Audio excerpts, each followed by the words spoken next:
Hey, what's up guys, this is Liam or Weagle on your Overwatch, back with a new video. Today we're going to be doing a guide. We've been talking a lot about meta, Doomfist and all the changes, but we want to go through Reaper today because he is extremely strong and still underrated in matchmaking. I'm going to talk about the best ways to use him and implement him into certain maps and team comps. The first thing to throw in here is that he is actually going to be getting another small buff, which means that his shadow step will make a lot less noise, making flanking Reaper very good. In fact, one of our most popular Reaper guides were where we were talking about flanking and being a bait and pounce Reaper. And although that is still applicable, and I will explain where it is in this video, today we want to talk about the different types of ways you can play Reaper. So if we talk about his healing quick for a second, one thing that's changed for Reaper in a big way is his ability to be in the brawl with a tank in the fight, taking damage and dealing damage at the same time. His current sustainability is way higher than it used to be before his change to lifesteal instead of finding the orbs after you killed someone. It is nearly impossible for Reaper to lose a 1v1 duel with any tank in the game simply because it's so easy to hit shots on them and they don't do enough damage to kill you over the amount of time. For example, a Reinhardt or a Winston, instead of doing their normal damage per second, when you're shooting them in the face, you'll be nearly healing as much damage as they are doing to you, making the fight last 20 seconds if it ever got that far, which it wouldn't because the tank would be dead by then.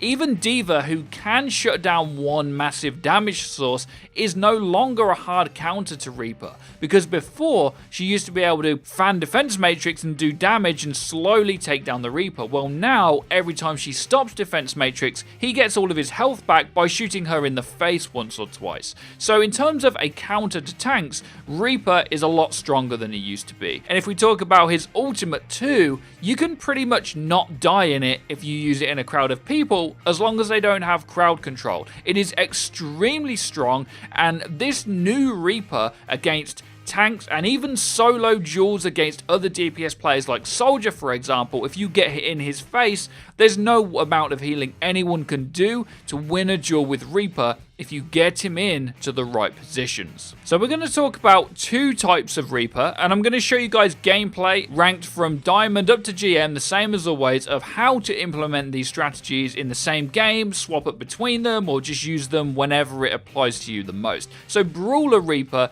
is the main focus. This is the Reaper where you go with your team and you fight tanks. You're in the fight, you're not off trying to get a pick, you're actually with your team. So your choices are dive with your team and go in, fight the tanks, fight the DPS, and do all of that damage and sustain and stay alive in that fight. Or another type of Reaper which is really strong, when the Winston dives your backline, you actually peel with your teammates and fight that tank straight away, because a few well-placed Reaper shots not only still leaves you at full HP, but it will also melt the Winston in a very quick way. The other type of Reaper, of course, is Flanker Reaper or Hide and Pounce Reaper, and this is still applicable too. You wait for an opportune moment, maybe you let something dive your backline, or you go around to the side and you pick out a target to walk out and take a 1v1 duel with and win it quickly. These are the two types of Reaper, and I'll show you some gameplay now explaining how to implement them. Probably the most challenging part of playing Reaper is how to position. So before this gameplay gets to the good part, I just want to explain how you should never walk out a wide angle so that the entire enemy team can see you like I just did there. Don't be that guy. Very easy to do, and a simple mistake you can make as Reaper that can cost you a lot of team fights. But here we're going to talk about Reaper in his terrifying brawling mode, where he can get in the face of a tank, and you can see even with a nanoed Winston, I have absolutely no fear in getting stuck in with this team fight and simply brawling and taking advantage of solo queue matchmaking, which is what Reaper is specifically good at, is demolishing unorganized play. If we watch that back, there's some range damage coming in from the Pharah, and I can be in the duel with or without my tanks in a matchmaking context and simply do damage by being in the face of the enemy. This Brawler Reaper is incredibly fun to play and very strong in solo queue. And being off in a flank in this situation would be a big mistake. And knowing the difference of your positioning is where the strength lies in being a really good Reaper player.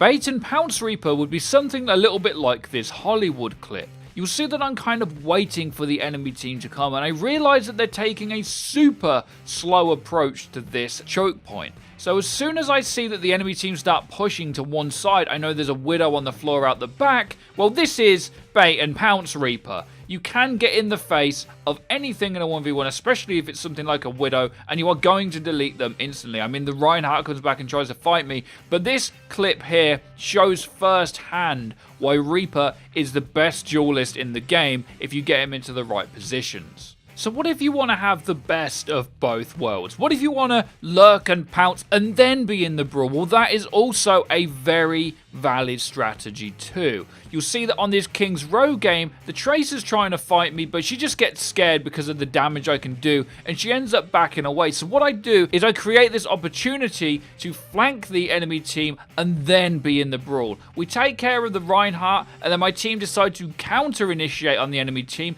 and now I decide, well, there's no point in flanking or hiding or anything here. It's reaping time, so I get to go into the fight and be in the brawl. Winston stands no chance against a Reaper, and the counter-initiation and the strength of the brawling here, you can see firsthand. No explanation needed. Reaper is extremely good in these situations. This last bit of gameplay I'm showing you will teach you firsthand how to swap between these two playstyles, from the brawling I'm doing now with the Winston to the flanking I'll go doing in a minute. But there's a few little things I want to talk about to be careful with Reaper while you watch this. The first one is the use of his Wraith form ability. What you want to do is be careful when using this, and think of it a little bit like Tracer's Rewind, where you want to use it as a last resort. And as Reaper as well, you will be flanking at times, so always keep in mind where there's a health back. What you want to be able to do is Wraith form away when you're on low health and get a health back so that you can be up as much as you can in the fight, straight back into it and brawling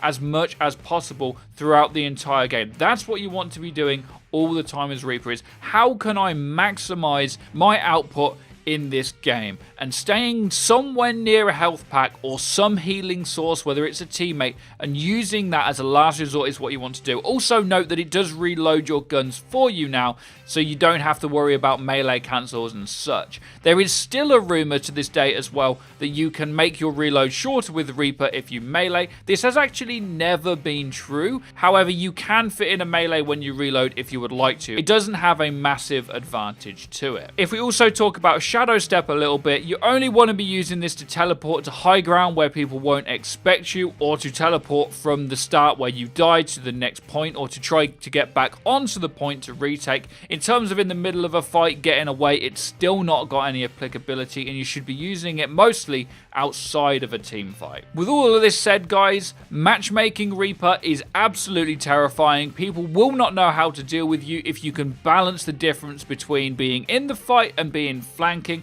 Sometimes you might need to flank to kill a pesky Mercy that keeps getting reses, but a lot of the time being with your team is your job. And one of Reaper's main focuses now that I haven't mentioned so much in this video is his ability to counter dive comp.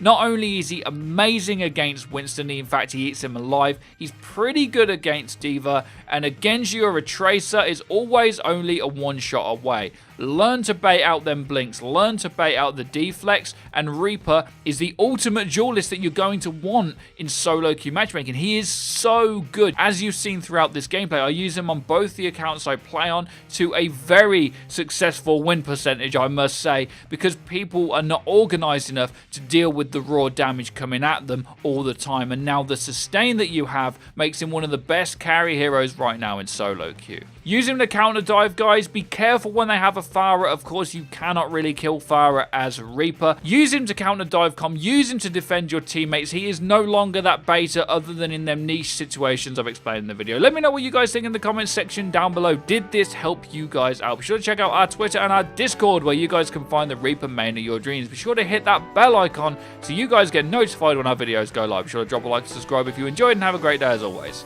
Take care and peace, people.